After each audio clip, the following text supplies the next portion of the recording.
on the president's credibility, we are also seeing new numbers showing a growing number of Americans disappointed with how the president is handling his job. The CNN poll showing just 45% of those surveyed think the president is doing a good job. These are job approval numbers, and now these have tended to hold steady for the president, but they are dropping now, and you can see that 54% now disapprove of the job he is doing.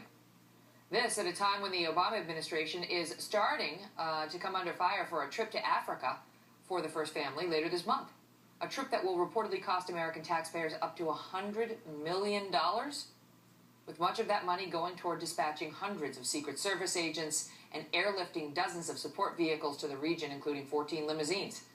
Critics point out that families still cannot tour the White House because of budget cuts. Chris Stirewalt is our Fox News digital politics editor and is the host of Power Play on FoxNews.com Live. Let me just start there. The Obama family had to cancel their planned tour, their planned African safari, because the Washington Post started to ask them questions about the additional costs that outing would add onto this trip. And, you know, there is a question of whether they are a little tone deaf right now, Chris, as the American people cannot take their own little safari, you know, their own trip and vacation into Washington, D.C. right now. At least they can go to D.C., but they can't go to the White House. And how that would have looked to see the first family out on safari. You know, the Washington Post may have done them a favor. Well, probably not any favor once people think about that $60 to $100 million price tag for the trip. You know, sort of like, couldn't the president have Skyped? And he can't, because he's got to fly the flag. He's got to be our representative around the world and do all of that. But as you say, the extra costs and all of that. Now, I bet there are some snipers that are sorry that they're not going to get the chance to shoot a cheetah.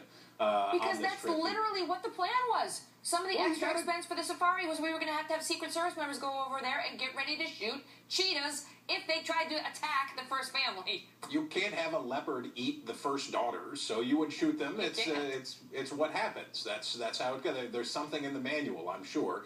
But here's the situation for the president. A guy who has declined to take strong stance. He talks a good game. He talked a good game in his State of the Union address. He talked a good game about being this transformative liberal in his second inaugural and all this stuff. But in the end, and we see it in Syria, we saw it on his health law and stimulus, on everything, he is capable of accepting the worst of all possible worlds. So you arm the rebels, but not very well. You have tax increases, but you also have reductions to spending. So it's like, you know, he looks like a person increasingly who is totally trapped by Washington. He looks like a creature of Washington. And as people say, hey, what about us? You were the guy that was going to protect our civil liberties. You were the guy that was going to change Washington. You were the guy that was going to break the mold. And not only does he not seem able to do those things, he doesn't even seem inclined. Yeah, they say on the Africa trip, they say that the president really needs to forge stronger economic ties with leaders in Senegal and Tanzania.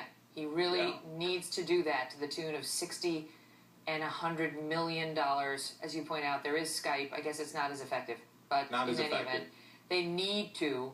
And Deputy National Security Advisor Ben Rhodes says that there will be a great bang for our buck on this trip. That's really going to do a lot for our relations in the region. I mean, it's not that he's the first president to take an expensive trip. Traveling as the first family costs a lot of money. We do willingly pay for their security. I mean, happily pay to keep them safe. But the question is whether really that visiting Senegal and Tanzania, is that critical right now? Well, it's not talking about the alphabet soup in which the president is currently sunk of the IRS, AP, DOJ. Distraction?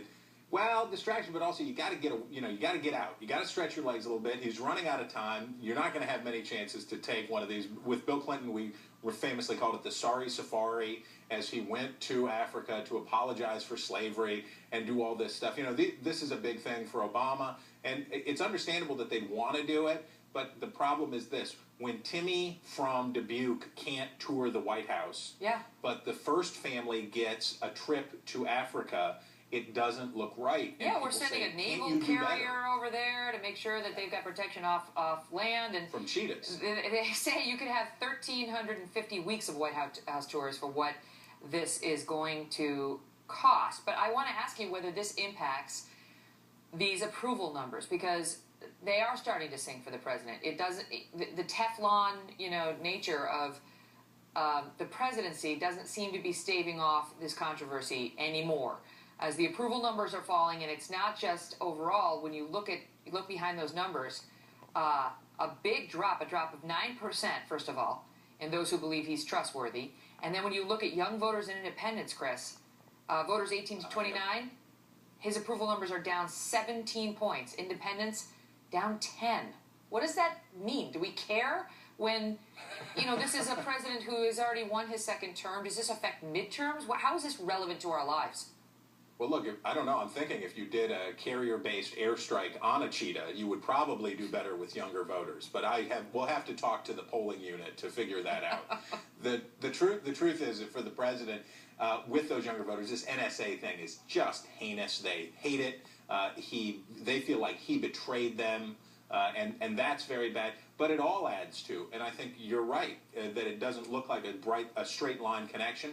But it all adds to these White House tour, African trips, but not White House tours, and all of this stuff adds to the perception of a guy who is failing to change the discussion in Washington and is sort of distant from the people.